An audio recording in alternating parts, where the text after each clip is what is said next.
More dog works.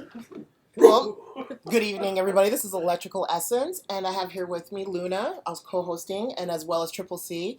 And we're going to continue on the part 2 of issues with spirituality. It's a little crazy here, and we got the 3 non-blondes together. And no, we are not going to be talking about the sexually erotic revolution of things because I have some good stories. Oh yeah, and yeah, she does, and it's just too dirty, just too dirty for the subject of spirituality. You know, I'm kidding. It's probably right up there with it. It has a lot to do with it. Well, of course it does. So of course it does. I had, discussed the issues that I have with spirituality, and Luna here is going to give us her perception and her opinion and her insight and look into it because she is also another being who is going through a spiritual awakening on such an intense level, which I love, and also too being the type of person that she is, and just even being like the whole Mexican just ugliness. Oh my God! Okay, somebody, you know what? The belt is hanging up into the laundry room.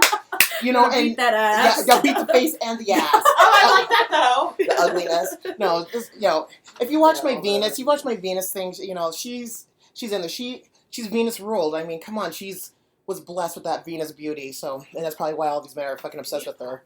Well, that and other things. So Luna, tell us about what you think spirituality is, and also to your issues with it. Well, earlier I said that spirituality is for the soul because religion is for the mind. And I strongly believe that because I feel like the Bible was made as a survival guide, you know? Yes. It was made to teach you, wrongs and rights and what moral to do values. and what not to do, your moral values. I think spirituality has more to do with where you want to end up in life. It has a lot more to do with your soul. It has a lot more to do with how you do things versus what you're doing. Does that make sense? Yeah.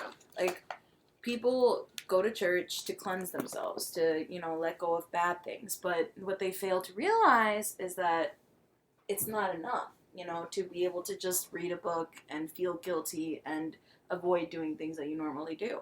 You have to open up who you are, take a look at, the things that you've done, the people that you've actually become, or not become, the people that you've learned to, what's the word for it?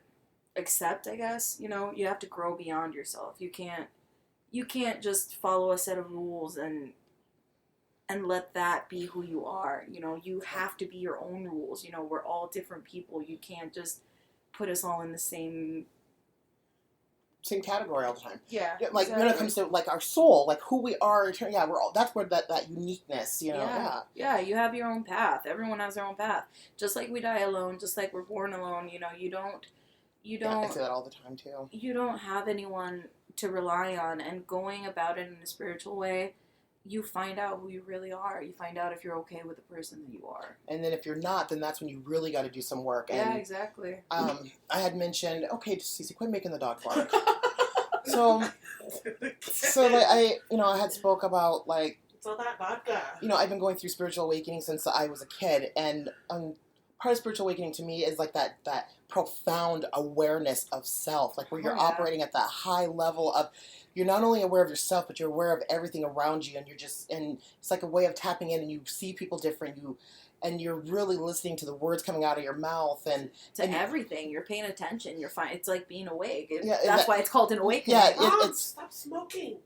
It's why it's called an awakening. Yeah, and like a lot of people don't. They I call that robotic mode. They just go through that. They just go through the motions, and and they don't. And they are somewhat aware of their actions, but they don't do anything about it, or like they don't sit there and think about that darkness in them. They don't. They ignore it. They don't want to believe it even exists. No one wants to believe that they have a bad side. For the longest damn time, I told myself that I was gonna be angry and bitter for the rest of my damn life. That I wasn't gonna accept anything. That I wasn't gonna forgive anyone. That I was just gonna. If you fuck me over, we're done. That's it. No more. As I tried for a long time to just forgive and let go, but I couldn't. And why? Because I didn't want to go down and, look at the things that I've done. I didn't want to, soul search and look at the ugly thing in the mirror. I wanted to just keep believing that I would never harm someone the way that I've been harmed. But in a way, we all have. I've done some shitty shit. And when I started finally being okay with the person that I was becoming, I realized that I couldn't be an angry person. I couldn't. I had to find a way out of it because I wasn't myself anymore. Were you really aggressive and just angry and like just kind of violent when you were younger? Yes. Yeah, in a very, but since I wasn't born here, I couldn't like get into trouble because, you know, like there's always a chance of, you know, being kicked out of the country. So I did it in very like seedy little manipulative ways. Like these motherfuckers didn't even know I was running the goddamn show. You know, like I made the master. Exactly. Yeah. I made the teachers love me, the counselors love me, the principals, you know, they all loved me, and we moved a lot. So, you know, it was a new school each time. So I couldn't lay roots, you know. So what I would do is make myself into such a person that if someone heard about the horrible things that I'd done, no one would believe it. So I could get away with it. Yeah. And I liked it. I liked having so that you control. Knew you're putting on that mask. You knew your demons were just operating at the front controls with the windows down, just hanging out, just you know, chilling. And then whenever people cruise, like, roll the windows up. Yeah, exactly. Exactly. And no one, like, me and my mom had a weird relationship because of it, because she's the one who taught me how to do that. You know, she's the one that taught me that if you want to do something, you have to go out and do it 100%. You can't just half-ass it. Yes. That's that Aquarian shit right there. That's why you get away with shit. So she showed me. So imagine, you know, your mother, someone who cares about you, someone who's supposed to show you how to be in life, you know, someone giving you that kind of advice. I mean, you're going to take it and you're going to run with it. You're going to use it. So me and her had a weird relationship because while she knew that she's the one that, you know, kind of taught me how to be like that, she really hated me for it because I got better at it than she did.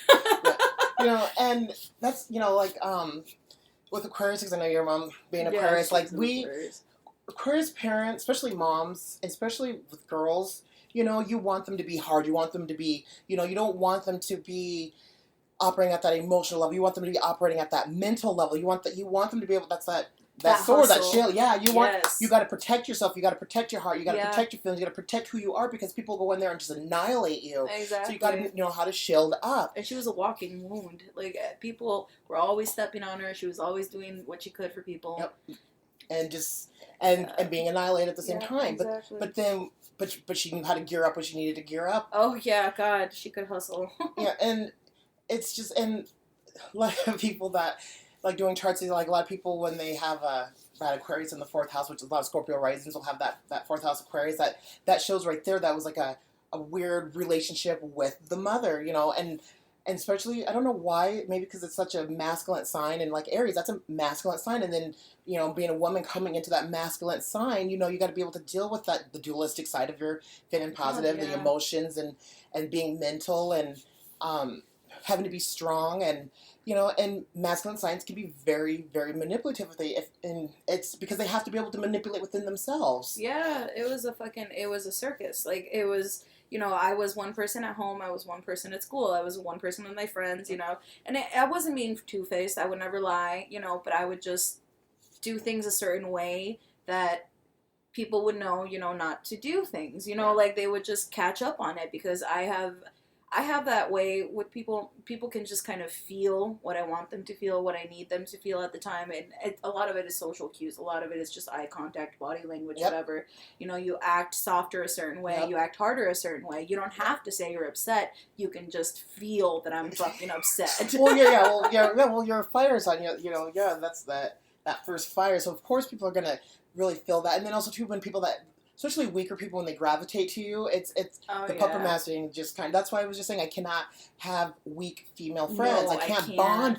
I can't have that serious bond with weak, because then you shadow yourself. And it's like, I don't try to do that anymore. I don't try to manipulate anymore. I really don't. Like, when I was younger, you know, you can dismiss it because you're younger, you know, kids are kids, and it was hard growing up and whatever my excuses are, but when you're older, you can actively stop yourself, but it's just when you're weak, when you have weak friends, it's not even about you, you know, it's about them. It's about whether they can withstand, you know, how much of a strong person you are. Because I don't mean to be manipulative, you know, I just do things a certain way, and you either fall in line with it, or, you know, you bump along at your own beat, you know, you don't just... You can't stay around if you're weak, because you will become who I am. Right. And that's and then that's when you start projecting, you know, and like I was saying, I can tell that when I'm dealing with somebody that's weak, because then it projects itself out, and then they absorb it in, or they start, God, yeah. Picking up, habits and everything. And,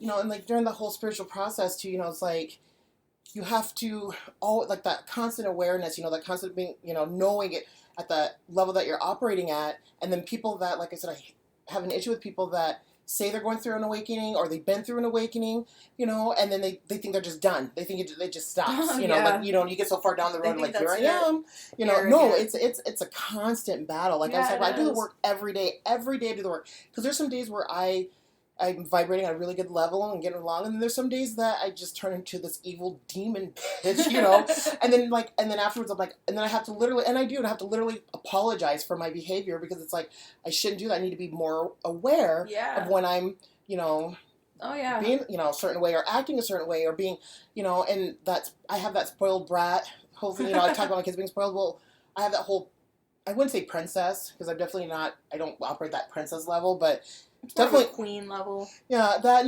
and just being spoiled and wanting my way, and wanting to get my way, and I've really been trying to really check myself on stuff, and also too realizing that people are their own person. That's something I had to learn a long time ago too. People need to be their own individual. People need to be their own essence. You can't be responsible for everybody. Right, you just can't. And they'll let you down every fucking time. Yep. And not let down like as in I'm disappointed in you, but more like just let down in a way that's just kind of like, oh damn, like there I go again, like I should not have. Or you get with somebody and you have so much in common, and you think they're just like you, and then the little red flags are like, well, no, they, and that's of course is really, really bad about that. They, being that fixed sign, that fixed nature, they want everybody. It's like the Borg. I like to call Aquarius the Borg. They want everybody to have that same mentality and think the same way and be the same way, because it's just so much easier when you're dealing with somebody that's like you. And like I always told you, I was like, why can't you just,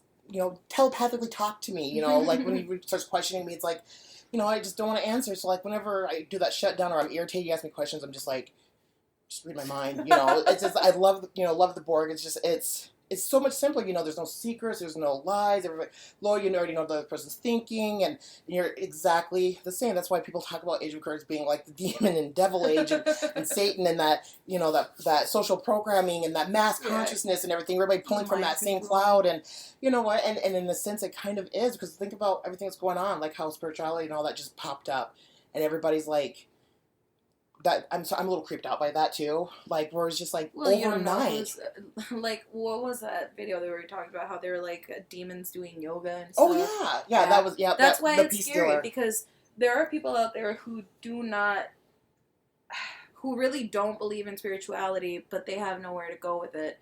So they just follow along and they do the thing. They do what everyone else is doing, but they don't know why they're doing it. They have no sense. They have no end goal. They don't want to grow as people. They just don't want to be alone. Right. Yeah. And right now that's the rave. Right now, it's the California wave. It started in California, it's working its way across the state. Course. Everyone wants to be a hippie. Everyone wants all love. Everyone wants to just live free. Whatever. Fuck the government. Everyone is thinking that right now. Yeah. And like I had talked about how with Pluto coming into Pisces and Pluto being in its place, and Pluto. Not Pluto, Neptune. Neptune being in Pisces and being just where it's at right now is also very huge, and that generational planet being in that last house and that spiritual house and that spirituality, and it's just projecting out, and it seems like everybody right now, I can sense that everybody, it's like a mass thing, is going through some type of a spiritual battle within themselves or with other people, or, and knowing, and like I can talk with people and tell like kind of like where they're at, because the people that aren't awakened or people that aren't there, you can sense it, because when somebody is going through that, they want to go deep. They're ready to go deep. They're ready to just deep dive. And like some people can't handle talking to me, like my friend Michelle, and I told her, I was like, I know when people avoid wanting to get into a conversation with me, like certain friends, because they're like, shit, no one's going to go fucking deep, and I have to go all down to that realm. And I've been told, like talking with you, it's like you go too deep, but that's that 8th house energy. And so it's like that's when I started to realize I needed to start searching out my soul family and my soul group and everything, because then I can get on that level with them. I can talk about stuff with them and things that I'm into, because not everybody's into the stuff that I'm into. Not everybody's into astrology. Not everybody's into occult. Not everybody's into Wiccan and pagan stuff and tarot and all of that. And when did you start reading tarot? I started reading tarot, I think, a year ago when I bought my deck. Yeah. What made you do it? Well, when I was younger, like, my mom was very, very religious. Catholic, right? She started out Catholic. So she switched religions quite a bit. She went from Catholic to Christian to Jehovah's Witness, back to Christian. I had to go to all those Bible studies. God. That's why, like, after a while, I was like, you know what? I think that there's more to this than meets the eye. Because I went through, and it was very interesting. I loved reading about religion. It's a fucking drama. Like, it's a fucking drama. I started reading it, like, learning up on as much as I can, like, different... You know, the correlations between all of them and the difference. And, like, some of the stuff I was just like, oh my, like, reading about Mormons, I'm like... Yeah.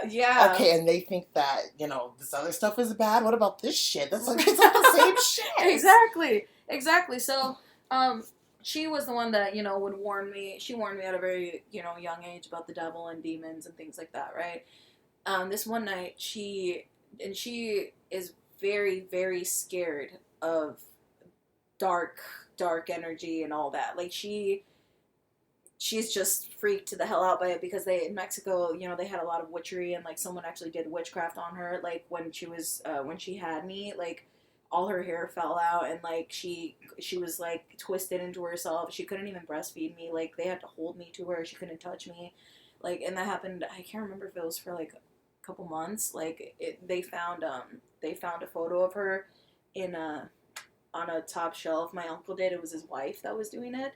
They found a photo of her with a nail through her head and a bunch of needles. God. And, like, as soon as he unraveled the strings, because it was wrapped in white and black string, as soon as he unraveled it, she got better within a week. Oh my God, it was crazy. But so she's afraid of that.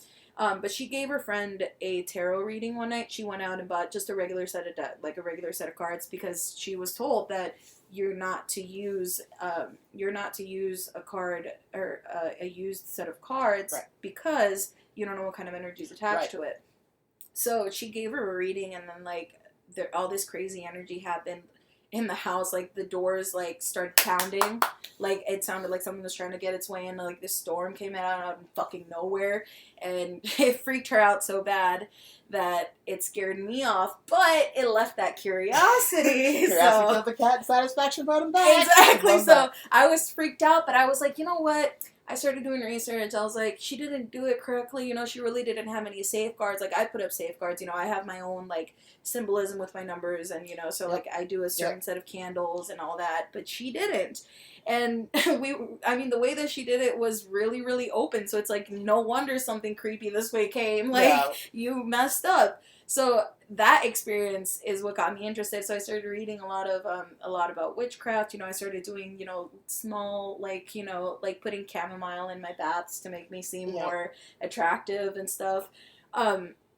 So her doing that, even though it was completely against her religion, against her code, against whatever, like, it made me realize that, you know, maybe it wouldn't be so bad to dip in, you know, because I was never as afraid of the devil and demons as she was. You know, it intrigued. Exactly. Yes.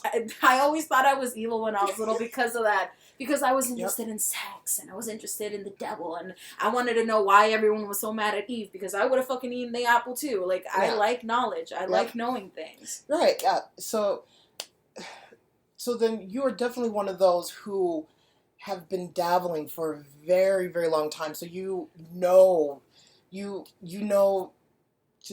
so much more than all these other people that are just now coming into it, and so many people are coming into it blind. And like what your mom did, I did something similar, something very similar with my very first deck, the Pearl Little Dragon deck. They're hiding from me. I know they're mad at me because I got this other deck, but and that's why I had stopped. I had stopped reading. I stopped reading for years. You know, like with Ashley when she called, I was like, hey, could you?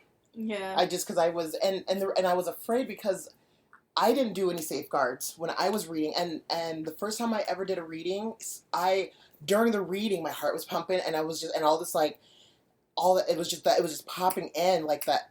I just knew it, just like, and I remember flipping the card and it's like, okay, you've just recently lost somebody, a male, somebody you were really close to, for a long time, and she was like, yeah, my husband just passed away, and I'm just like trying to like hold it together, be all like professional, like I knew what I was doing, and I kept my cards wrapped, but I didn't have, like, now they have crystals and for, and helping them and everything. And then, and I think about my own energy, and I think about, and doing that the way I did all those years ago, God, it was before I wasn't even old enough to drink. So yeah, I was still in my teens. Yeah. I started sensing things in my apartment.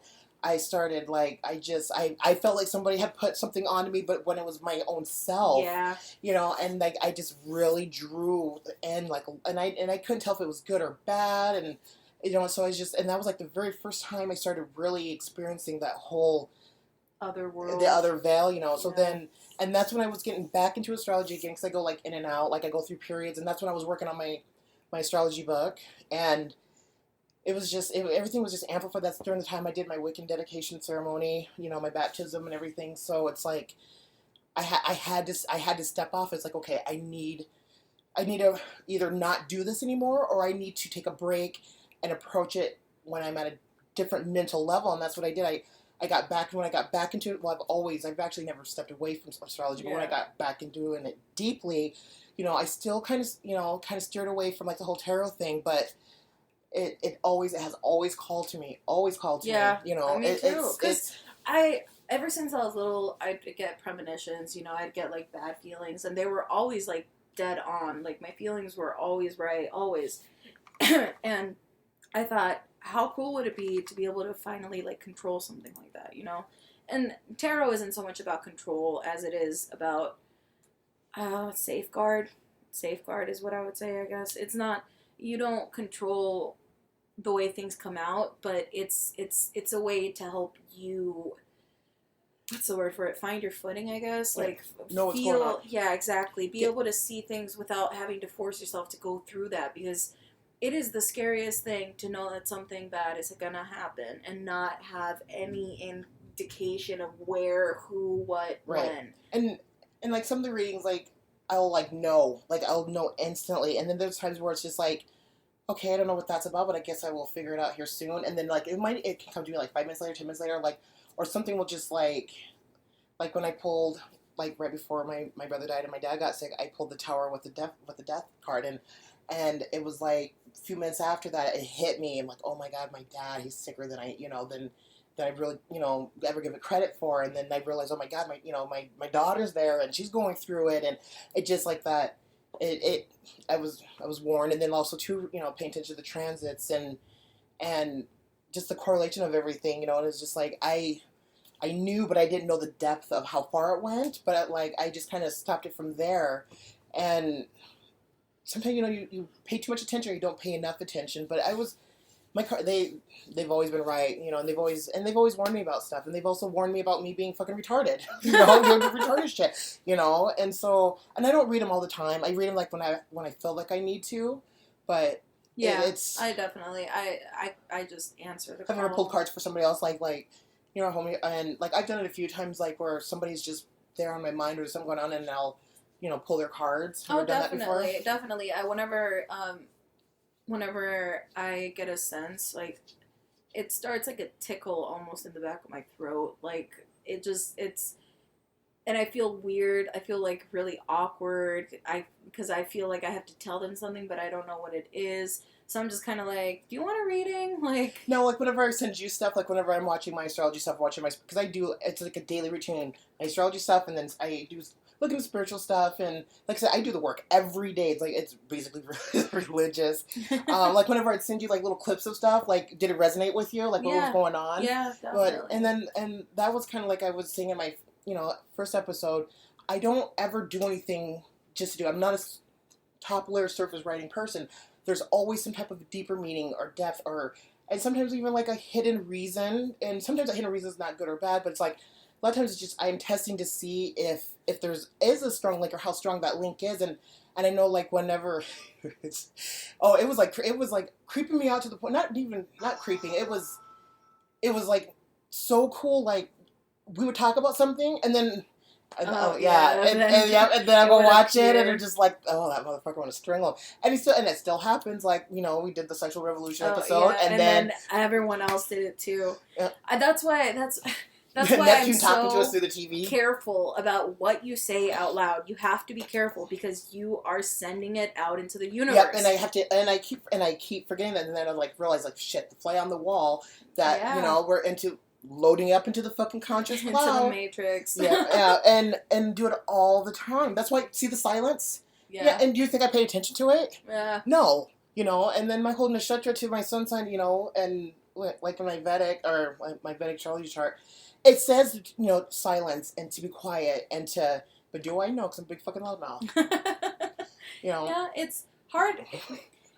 It's hard to try to create without creating. Like, because what would be worse, for us to talk about things and then have no one fucking understand what we're talking about, or to hear other people resonate within us, because to me, being able to literally see the ripples that we are creating is so satisfying. It's so satisfying because it makes you feel like you're not crazy.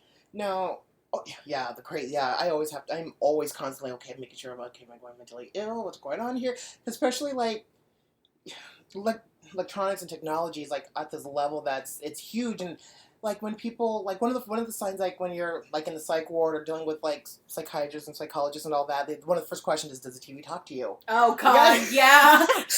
You know, I answered that yes 5 times before I realized it was a bad thing. Yeah, and the or like when you're going through something in your life and you watch an episode and you're just like, or when you're scared you might be pregnant and you start watching the shows where somebody's pregnant on the show. Yeah. I start having dreams about it, and oh my God. Yeah, I dream about babies and pregnancy. I feel like I've literally gone out and killed my baby in the ether because I get so scared about being pregnant that I literally, like, when I go to sleep, the dreams that I have are about periods. Like, I'm gonna have my period now. My body starts, like, getting all angry at me.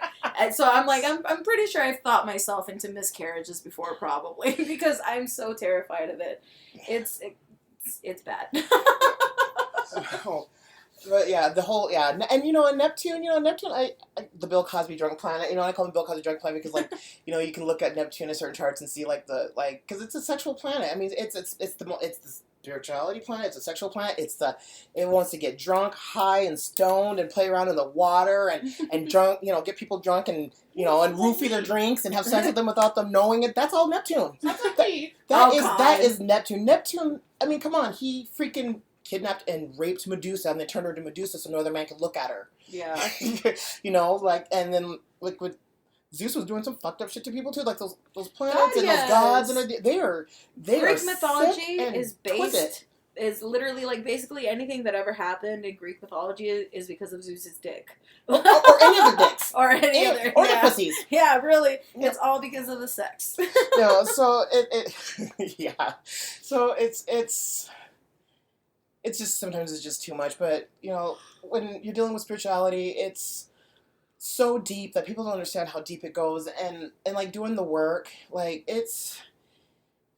people aren't doing the work. I mean, they seriously are not doing the work. And there are some people out there that are doing the work, and it shows. And it's not even it is work, but it's not the way it sounds. Like, it's all about searching. Search inside yourself. You have to sit with yourself, think alone, stop thinking about other people, stop thinking about what's going to happen tomorrow. You just think about how you are right now. How do you feel right now? In that moment of existence. Yes, exactly. You have to be in that moment. The other day I didn't want to swim. We were at the lake, so I was like, oh, how cool, I'll just meditate here, and I was meditating, and I was just thinking, like, or I was trying to get into my meditative state, but there was people around, and I just kept thinking about them, and I kept thinking about them, until suddenly, like, I love that moment when you're in meditation where everything, like, you don't even notice how all of a sudden everything just goes quiet, and all you can hear are the sounds that you let in. And that's the kind of work you have to do. You have to actively disconnect.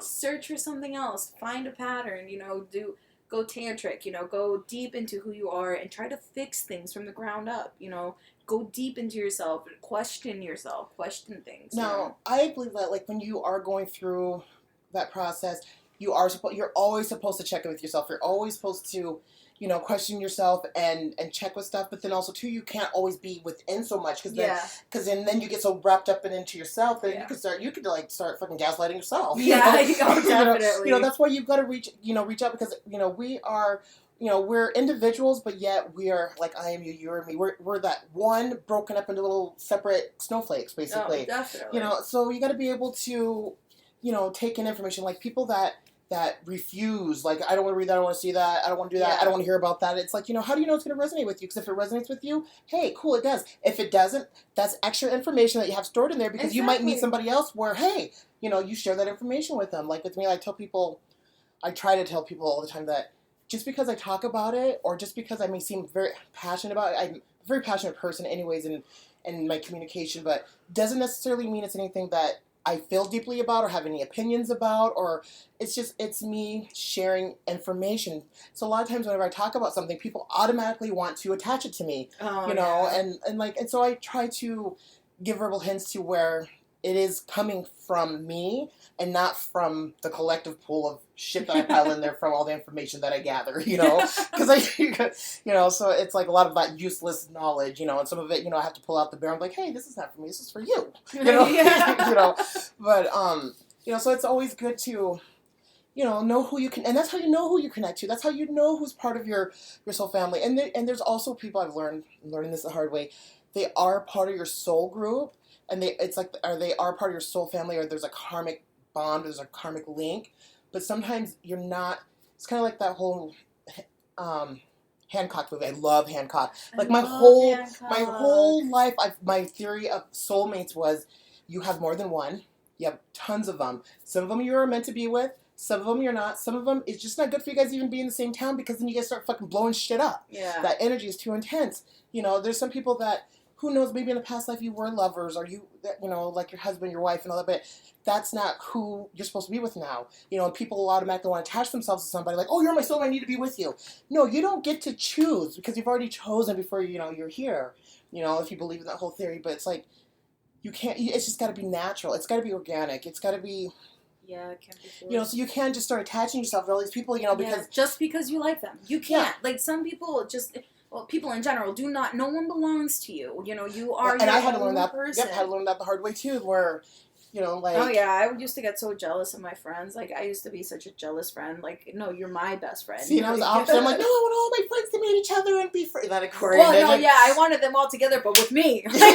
See, no one else. Like, why don't you call so-and-so, go hang out with them? You're like, hey, I'm going to go hang out upstairs. Is that okay?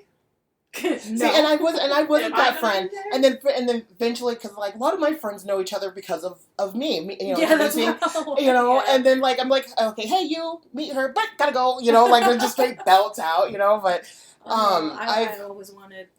You like that. You want that deep connection. See, and I do. I want my tribe. I want my tribe. I want my tribe too, but sometimes I don't want to be around when you guys are powwowing. Oh yeah. I want like that whole networking. I love networking. I love. Well, I network. I'm the network queen. I can fucking attach anything to anything, bring it back around to the same fucking thing. But it's like it's just that whole collective of friends, But like I had to learn. Okay, Melon, you can't introduce all your friends together. There's some people you don't need to introduce to this person because a lot of times, like, friends like, I don't like her. And like a lot of my friends will too, like, meet somebody and be like, I don't like her. Yeah. Like, I hate when that happens because I'm like, then how can I like both of you? Like, you don't like each other? Yeah, and then you realize, each person has a different bond, a different, like, I share a piece of myself with somebody else, like, that I'm really close to that I may not share with you. I'm sorry, I'm not going to tell you all my secrets, and then, yeah, it's just like, so I was never that jealous friend. I was never that, and there has been a couple of friends where I really did attach to, and for me to get attached to somebody, like really get attached to somebody, the ones I get super, super attached to, those are the ones that I end up losing.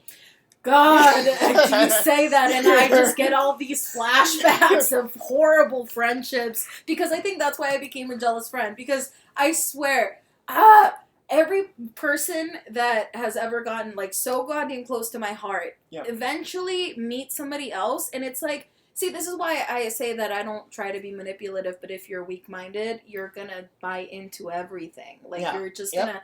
I have a lot of personal, secret, issues with who I am. I have a lot of insecurities that I do not share with everyone because, guess what? That's my Achilles heel, and I'm a strong bitch. I don't want people knowing that. But...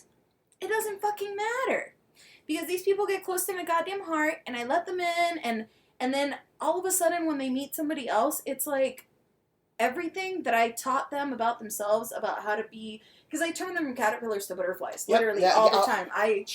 Wings. Have you noticed I'm obsessed with wings? Yeah, I help people fucking grow. You know, that's I seriously have started calling myself a stepping stone because these people use me to get better, and then they meet these other people, and it's all of a sudden they just disassociate from me. They literally instantly they're just like, because, and then eventually you had to learn. Like I was explaining this to like my friend Cassie, because like I have this everybody's on a chopping block, and I've been doing this chopping block with people for like the last, over a year now. Like everybody is coming up on the chopping block. You know, there's a lot of people that I've had to chop out, and what really breaks my heart, and I know it broke her heart, because like that I lied, and I knew she knew I was lying, and I knew that she, you know, it's kind of one of those mutual things. You know, it's like, you know, I was like, I can tell, like whenever I bring somebody, like reevaluating a friendship with somebody, and you rebond, because you know people change, people grow different directions, and you know, like it seems like whenever I do, it's like almost like when I do like that whole life coaching and bringing them in, and this is what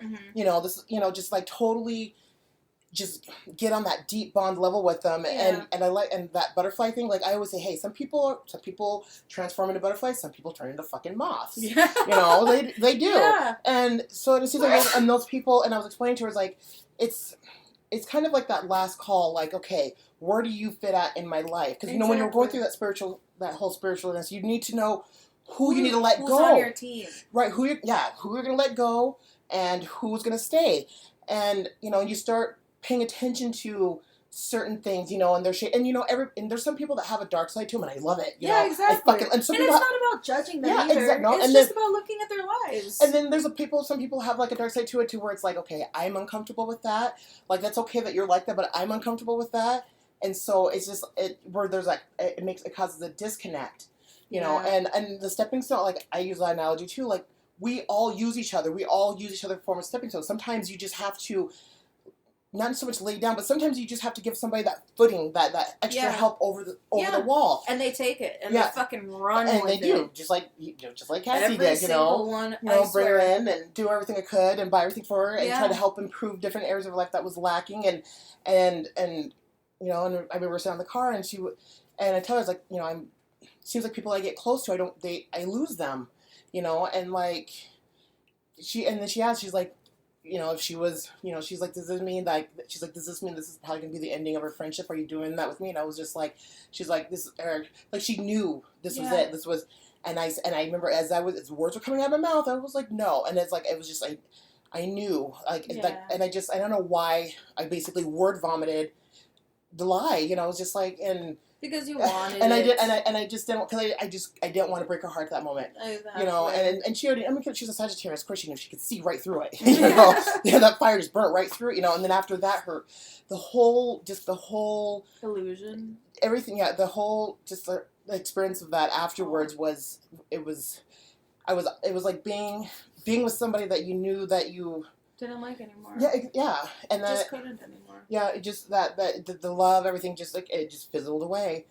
And I hate feeling that. I hate it. Like I feel it every time. Like every time that I know I'm about to get burned, I swear. A week before, my heart starts dropping. I can feel it in my stomach. I just know. You like constantly think about that person. That person's constantly on your mind, and you can't. Because you know that something's up. You can't put your finger on it. Yep. And they all. It's really funny because I make them better people, and I give them strength. Yes. But as soon as they start hanging out with other people, for some reason they start to feel like we're not together anymore. Like they're not. They've had enough of me. See, and I went through that through God, all the way up until I got pregnant level with her. But like, and that's when I started to be very aware of it. Like, I had a lot of guy friends, so of course I always had a little sidekick. I always had to have some girl of a sidekick with me to handle, you know, when you're hanging out with a bunch of dudes and everything, and a lot of like, and I knew like a lot of my friends, like female friends, that would attach themselves to me and want to be my little side runner, my little, you know, my movie man.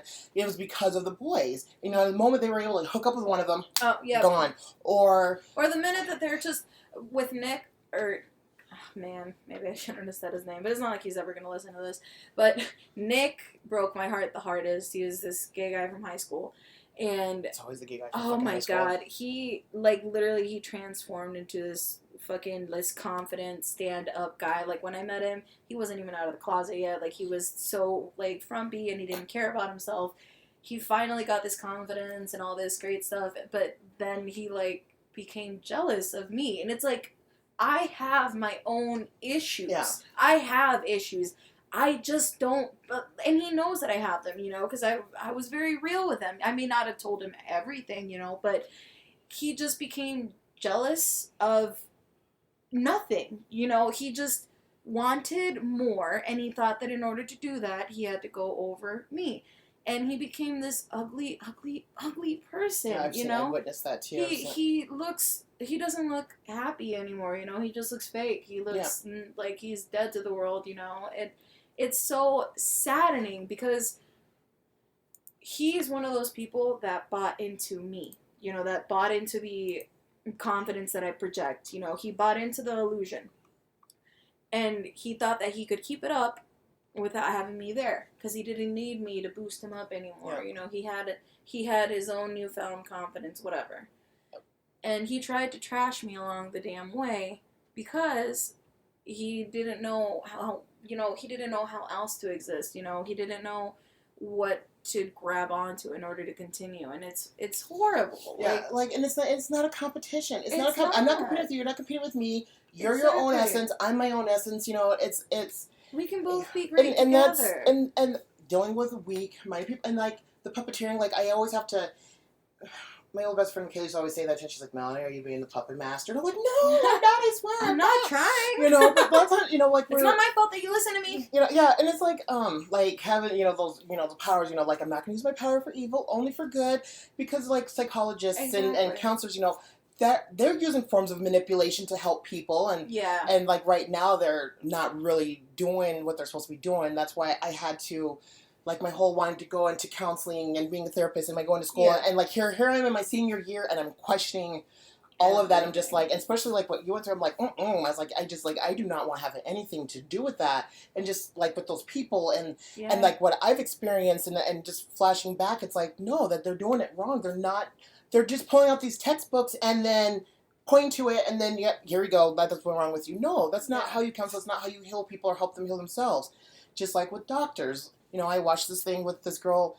I think she's over in Denmark, and she said she wanted, you know, started to go to school, and she was going to become a doctor when she realized that doctors weren't curing anybody. They were keeping them sick, but just prolonging their life to be able to, the money. It was all about the money. It's not about healing anymore. That's why people are getting away from modern medicine. That's why people are going into more natural healings, because they're not trying to heal anymore. Doctors are not healing anymore. It's all about that money. A lot of people want to become doctors because they want the fucking money. A lot of people go into nursing because they know that's good money. No, there's so many people out here that have no bedside manner in their profession because that's not what they're supposed to be fucking doing. Exactly. You know, and like I know that I'm here for other people. I know I'm here to I'm here to heal. Yeah, I'm here to heal. I'm here to help and everything. You know, it's not always about me. Like, and I can be about me. I know when I'm being like that selfish, you know, that spoiled brat.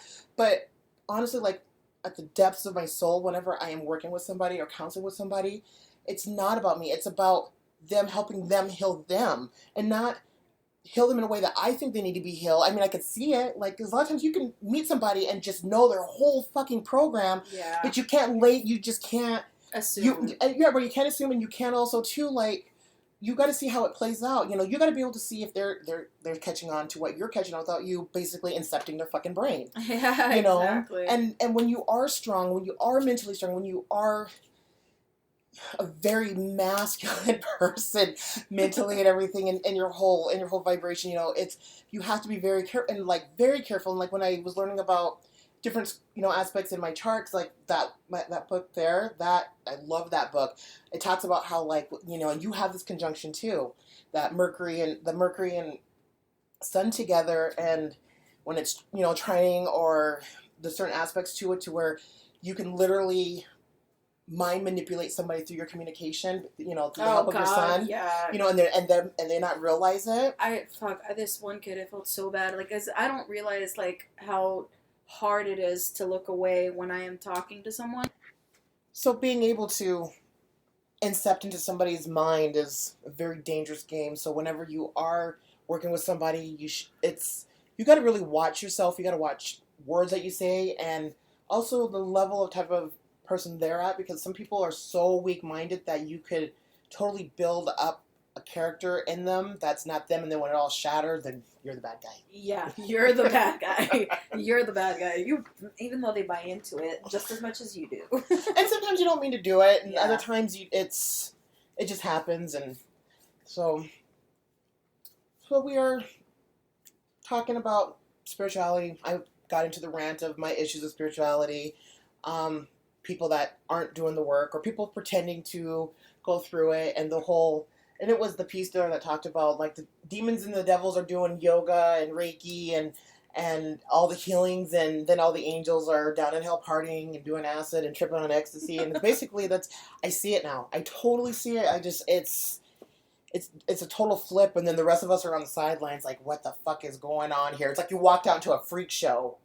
And you know, it's interesting, like with all the whole spirituality stuff just popping up overnight. And you're right, it was just the last couple of months, because I want to say like about February, March, I just started really noticing all over YouTube and then all over Facebook, and it's just and now we're like, people are getting into tarot that were, that was people getting into stuff that they used to say was the devil, or it's evil, or it's this and it's that, and then now we've got all these people that were into all of that, just questioning everything. Now those are the ones like I can understand that. I can understand kind of going into occult stuff and going into mystical stuff and then having to step back and reevaluate it. And I can understand going into Christianity and going into religion and then coming back and questioning it. Yeah, they're just trying to find themselves. Right. And a lot of times, you go back to your roots. That's, I had like this weird insight a couple months ago, and I was studying a lot of Vedic astrology, and something I kept hearing it: go to your roots, start from your roots, start from the basics. Oh God, yeah. When I was going crazy the first time around, that's literally like what kept repeating is like, return to the seed, find the seed, get the seed, go to your roots. And that was when Saturn first got into, when he was in Sagittarius and the Mula Nakshatra. And the Mula Nakshatra, that's the roots. It's the yeah. You get to the roots because that's where it starts, when you start creating little universes, when you start making little baby universes everywhere. And but and you want to, and like right now people are getting to the roots. Like I was talking with somebody today about getting to the roots of my family, and like where did everything start? So when I was doing astrology, something told me, you know what, Melanie, go back to Western. I went back to Western. I was like, start from your roots, start from the basics and work out, because so much has changed from when I first started studying astrology. Things about the zodiac signs have changed, and there's more. It's just got a little bit more deeper, and then like I like listening to other people's, how they look at signs, and like I watched some videos on compatibility, like where people were like who they thought were compatible and not compatible, and some of them I agree, don't agree, So I did start from the roots, and I'm glad that I did, because now I'm reading charts in a way that is way deeper and I'm finding just really cool different techniques. I'm coming up with my own techniques, and so you go to the roots, so go to the seed. Like I think that was resonating with a lot of people, like to go to the roots, and find yourself. Right, and also too, like digging out the ugly shit. You gotta clean out the freaking pipes. You just have to deal with it, Cleaning and out the closet. and then like sharing information, like because I know I throw a lot of information like your way. Like sometimes when I get into that mode and I'm just singing it out to Luna's probably like, oh God, here she goes again. No, more like, oh God, my Wi-Fi's so slow. And like when I started like coming across all this information, certain information is just like.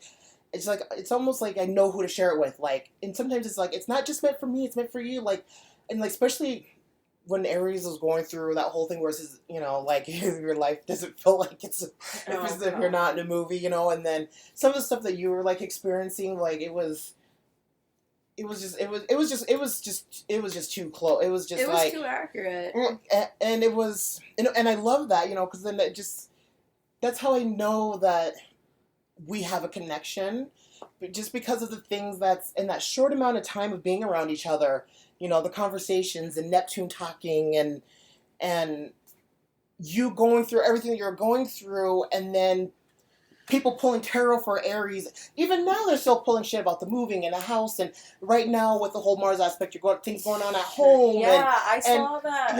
And sometimes I go sitting here and looking at other astrology stuff, and I'm just like, Luna. She goes, no, she knows. It's like, it's. I started because I gave myself a reading the other day.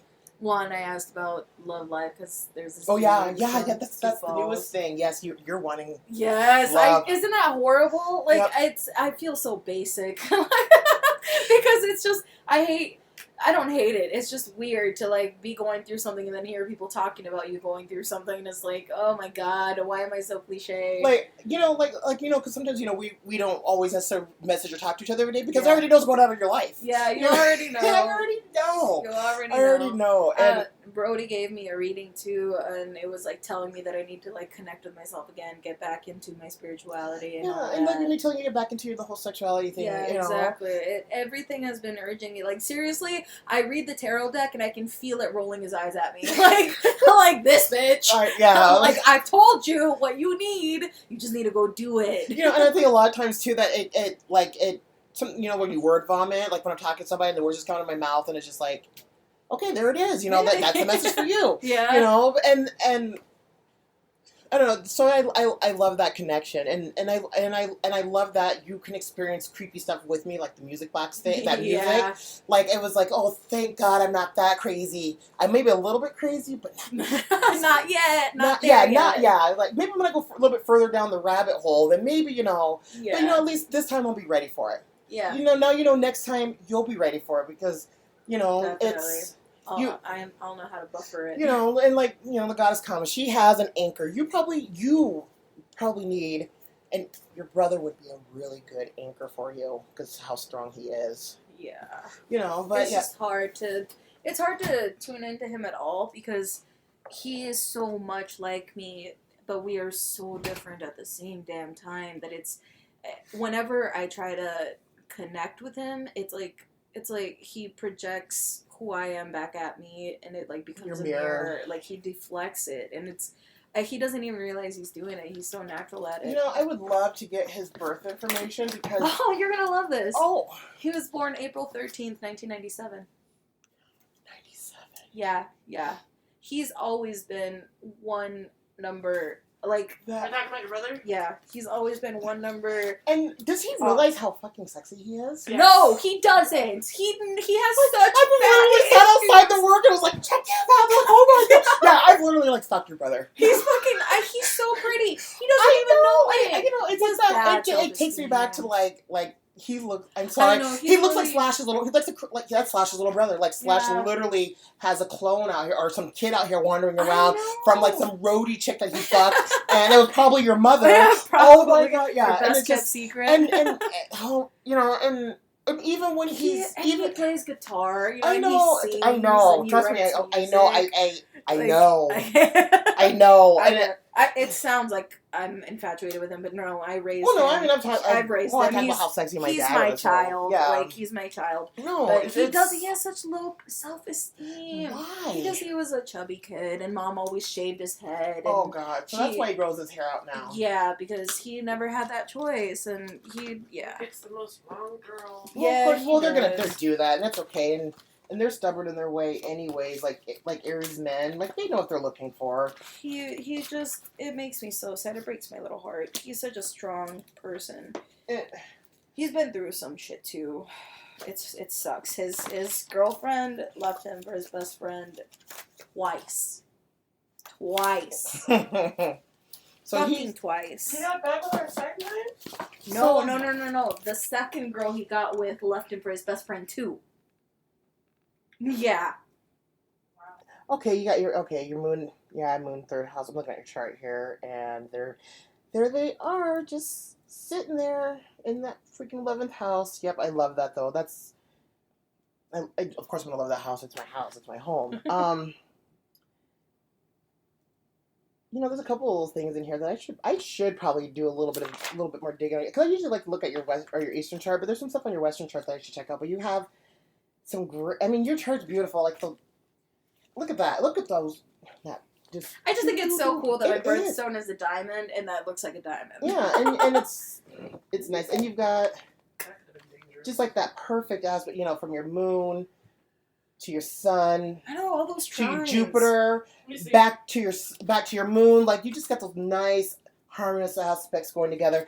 And then, like, with your empathic abilities and stuff that you can do, well, for one, that moon and that, I'm sorry, but that Leo moon, like, being around you 3 Leo moons that day, like, it's like, okay, I'm a Cancer moon, and of course I'm going to absorb and pick up everything. So being out there with my daughter, being a triple, Leo with that Leo moon. Yeah. And then, then there's Ashley with her Leo moon, and then your Leo moon. I'm just sitting out there, and I'm like, and then my mom's a fire sign, and then Luxana's an Aries moon. I'm like, I can't handle all this fire. I know, you're probably like... I did too. I was out there. Extinguisher. I know, it was just like, it was just igniting that this whole place was just warm.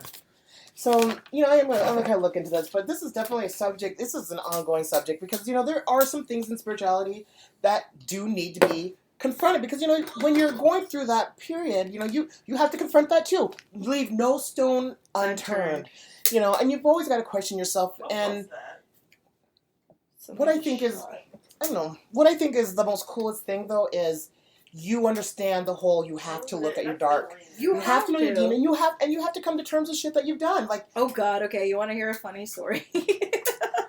I think your listeners will like this. Okay, so I said that my mom was really fucking religious, right? Okay. Yes. So, but she wasn't like that around her friends, okay? So, I had this friend next door, and she checked out a sex book from the library. And she showed me, okay? And I was a good little, Jehovah's Witness Christian girl, like, So she showed me. And I had nightmares about the devil coming to take me away for fucking months. Like, I would cry when it would get dark. I would cry in my bed and feel guilty as fuck because I saw all this, right? So my mom is having all these friends over, right? And I'm bawling in my room. I'm scared. And I'm like, I'm just going to tell her because I'm going to go to hell. I'm thinking I'm going to hell. The devil's coming for me. I'm going to go to hell. So I told her about, I finally, literally the guilt was so bad that I just told her that, my friend showed me these things. And I saw the movie. Because she also had porno movies hiding in her closet. My mom did. And I was looking for something to give to her. And when I found them, and it all just came rushing out. I'm like, oh my God, I'm so sorry. I'm going to hell.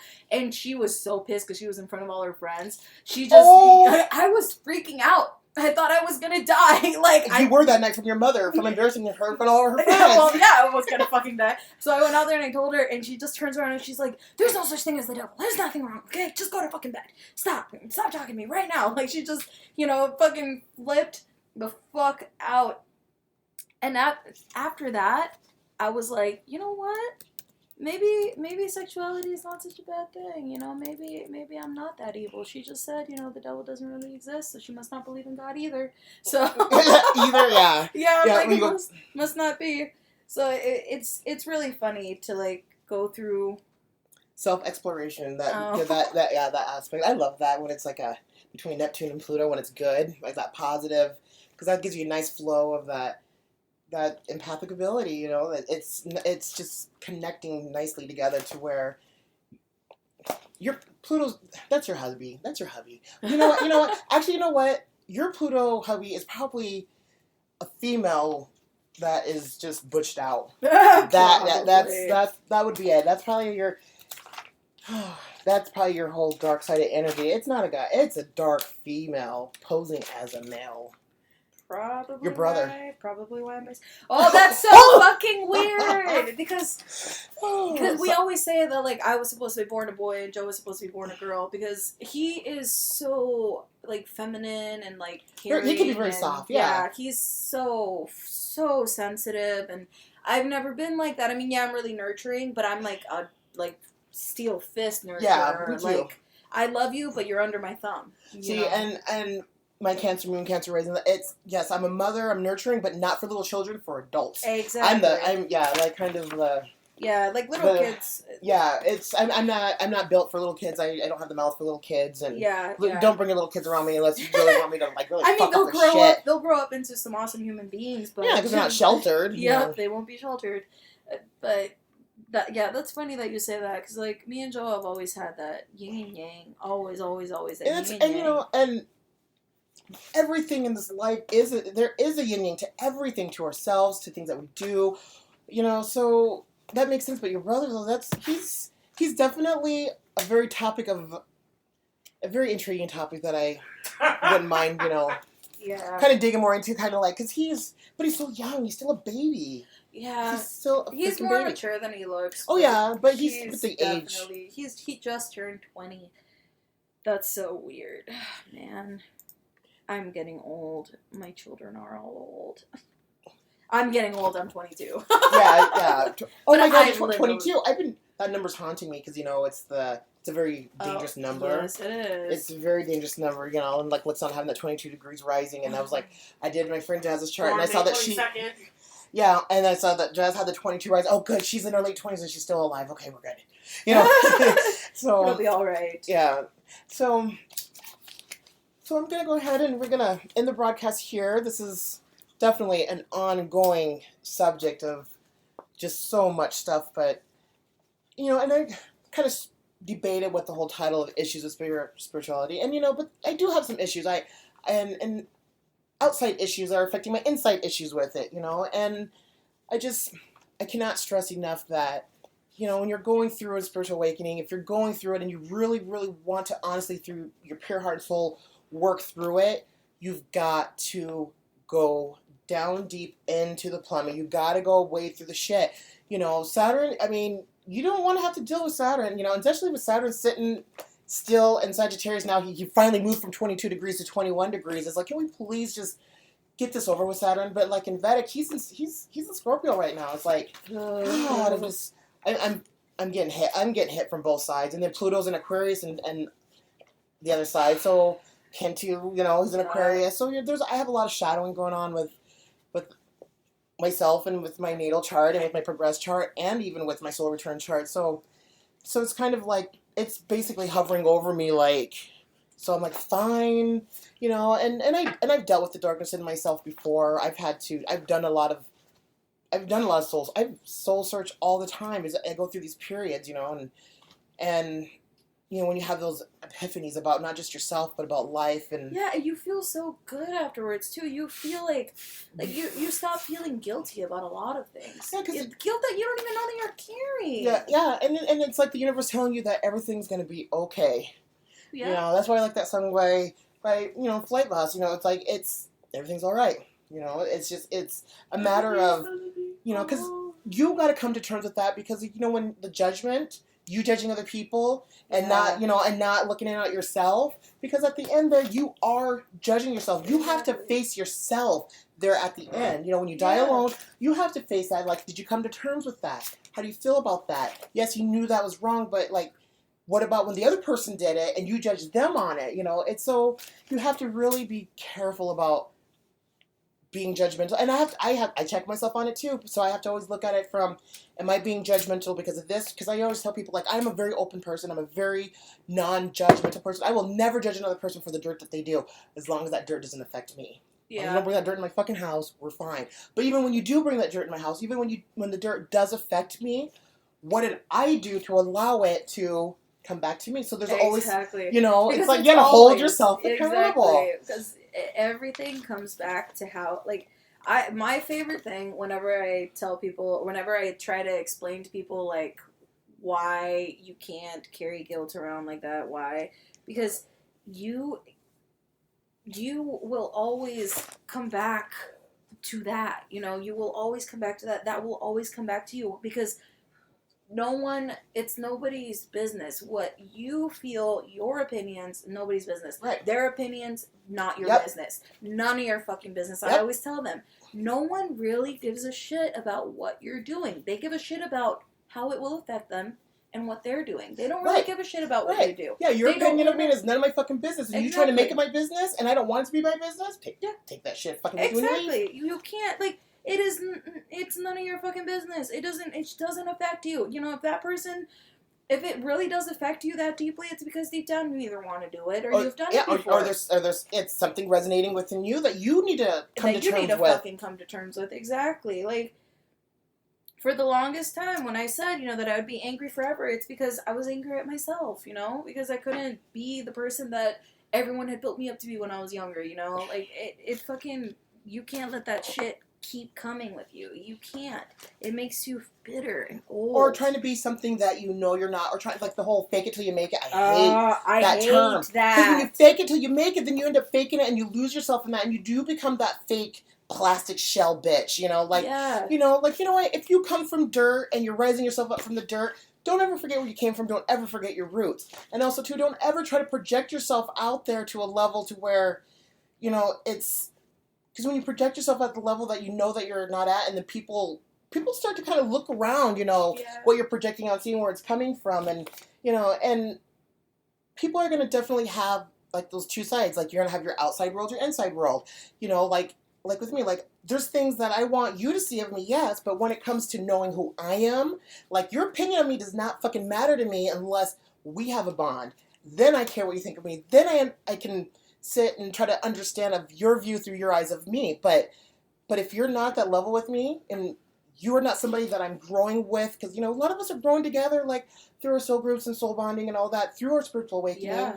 But there's some people out there, like, they shouldn't matter. What they think of you should not matter. If they're talking shit about you, or they think you're some type of fucking manipulative fucking piece of shit, hey, that's what they think of you. You cannot affect or try to change their fucking perception of you because of you don't like how they look at you, but that's their reality. That's their view. That's how they see you. Yeah. And if you really, are really affected by somebody thinking so negative and so bad about you, it's because you feel that way about your fucking self. Right, or you're doing something you're not supposed to be doing, that too. And you need to, like, correct it. But then, if you are doing something you're not supposed to be doing, but you don't give a fuck, then you just don't give a fuck, Exactly. Exactly. But you can always check it, just when you go to get your valet and they want to see your little ticket, and they look at it. It's kind of like that. You do that. It's sort of like, something brings to your attention, you check it, Check your fucking guns out the door before you come in. Leave your guns in a little box there before you come into the room. It's like, leave your assumptions, please. Leave them there. But it's like, I'm always afraid that, because a lot of what I do, a lot of the work I do is intuitive. I don't. Usually, I have to learn about something after I've already done it. Because it just happens on accident. Like, my premonitions, my way of controlling them was doing tarot. It's easier to figure things out. So I'm always afraid of people thinking that I'm not real, that I'm fake or whatever, that I'm not the person that I bring myself out to be. But every time that I try to face that problem, I'm like, okay, why am I always so paranoid that people aren't going to believe who I am? Why am I always questioning that? And that's because deep down, I know that I'm still finding out who the fuck I am, Right. I know where I stand, how I stand, but I don't know who the fuck I am yet. That's the spiritual journey, Right, there's so much more to you. You're still collecting all that information, and exactly. And you've got to, like, clear stuff away to make rooms for other parts of you and pieces of you, that higher and lower self coming together.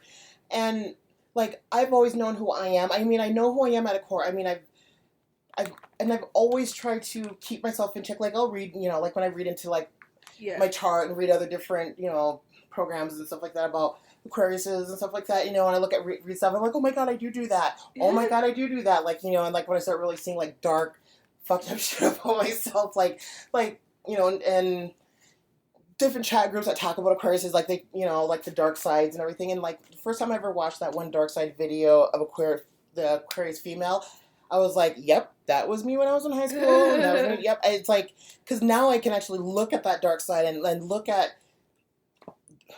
that very venomous side, that shadow side, and I could be like, it's like kind of like open up that closet, the skeletons, and be like, yep, I know you and I remember you. Do you want to come out and have some tea? You want to have a drink? Are you hungry? Like, sorry, I haven't been here in a while. So it's, instead of those people that open up the closet and they fucking scream, they lock it all up and they don't want anything to do with it, but they don't realize it doesn't exist. Yeah, but they don't realize that the side of the closet is missing a wall and their shit's just falling out anyways.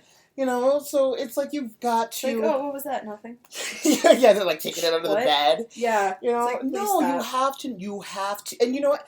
And like when people get thrown at them, like, hey, you're this, or you're a psycho, or you're, and people like start throwing their label of you onto you, and especially if it's somebody that you have had some type of a relationship or bond or experience with, you should really check it. just check the shit. Check your bags, Yeah. Are those your bags? Is that coming around a little thing, like, or is it something that you just automatically shove away and like, nope, I don't want to deal with it because you don't want to really see that? You could be the fucking bad guy. You could be Cruella de Vil. You could, sometimes you are the piece of shit. Sometimes you are the person. And everyone will take turns being the piece of shit. Yeah, and sometimes you do it on purpose. Sometimes you do it on accident. Sometimes it just happens. Sometimes it's just a karmic thing to where you fuck somebody over and you didn't mean to, and it just kind of it manifests and worked itself out that way. But even though then, you still have to hold yourself accountable. Yeah. Like, what did you do? Where did I go wrong here? Just like playing mind games. Why did it go wrong? Yeah. Why did it go wrong? Or what did I do on my end to make it so shitty? How can I change it? Or not let it happen. Like when you know it's getting ready to happen again, or when you can see it coming. Kind of like when you played the whole scenario out in your brain and now you're kind of going through it. Yeah. Yeah, or when you call it out and manifest it. Yeah, I need to stop doing that, especially when you're dealing with programs and people that you already know is not good, but you still play. Yeah, we talked about that, playing that game. Yeah. So, all right, well, we're going to get some more into this again. And this has been pretty long. This is one of our longer segments, but it's been great. And it's been nice being able to have another person to share, like not only their experience, but their views and their opinions and everything when it comes to the spiritual work and their issues with it. Because, you have a lot of the same issues that I do when it comes to me, but you've dealt with a lot of religious shit. And you've dealt with it, like, hands-on in your fucking face. Me, my parents, thank God. See, I picked my parents for a reason. My parents did not shove all that crap down my throat. But other people around me did, like my friends or my friends' parents or my neighbor. So whenever I did have to go through any of that, I was able to really just, like, I'm not taking a bite. I mean, I'll watch you guys eat. I've always been able to step out and experience it, but I've never had to have it I've never had to dress up in the fucking doll clothes of it. It was literally my only form of social, because we didn't get to go out much, so, I took whatever I could to get the fuck out of the house. If that meant, having a Bible group, hell yeah, whatever. And you are definitely the Catholic schoolgirl that was raised shelter that fucking went Yep, you're that Britney Spears video. That's you. Yep, baby, hit me one more time.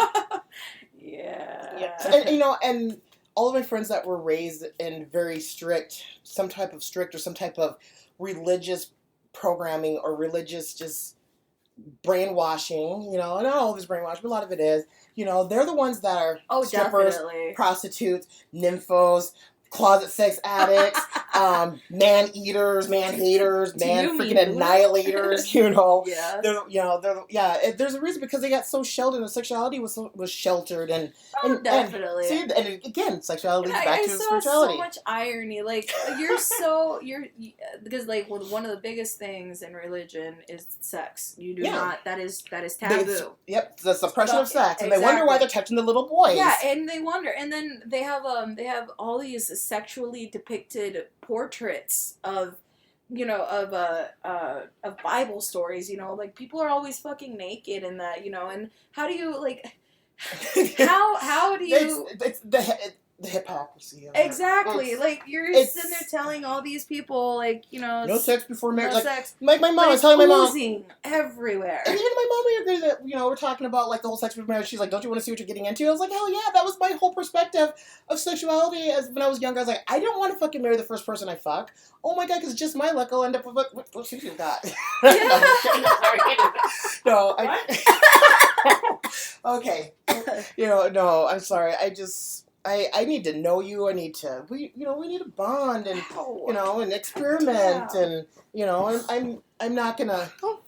No, I don't agree with the whole marrying out of high school, because those marriages never last, or they end up being toxic. You grow out of things. Yeah, your brain doesn't develop until you're at least 25. And all these people that are in these marriages they got made to get married because they got pregnant, like the Pluto Libra generation, thank God the next generation learned from us, but people that think they need to be together or that they have to be together when they don't need to be together, and a lot of it too, there's so many people out there that are so pent up with so much sexual energy that they don't know what to do with themselves because they were always told it was wrong. But they become psychos too. Yeah, and that's psychos. that's why that's correlated into, wanting to do life coaching and getting into wanting to be a sexual therapist and just. I've always wanted to do that, be a sex therapist. It's you know what, counseling people on that sexual level, it's nice to be able to see in their eyes where they realize, oh, it's okay. Yeah. It's okay that I like that, or it's okay that I want to try that, Right. and like being able to open them up to where they can open themselves up, and it's Yes. like, all right, now go play. Right. Yes. Here, take a condom though. Yeah. Yes. Two. Birth control. Yes. Always. So yeah, don't be out there making a lot of little universes, because they're just creating little black holes, and we already know there's enough of black holes right now. Quick, you just no more reproducing, no more babies, no more babies. Stop. So yes, we have already populated the earth. Let's slow it down now. So, all right. Well, this is Electrical Essence with Luna, and here in the background would be Triple C.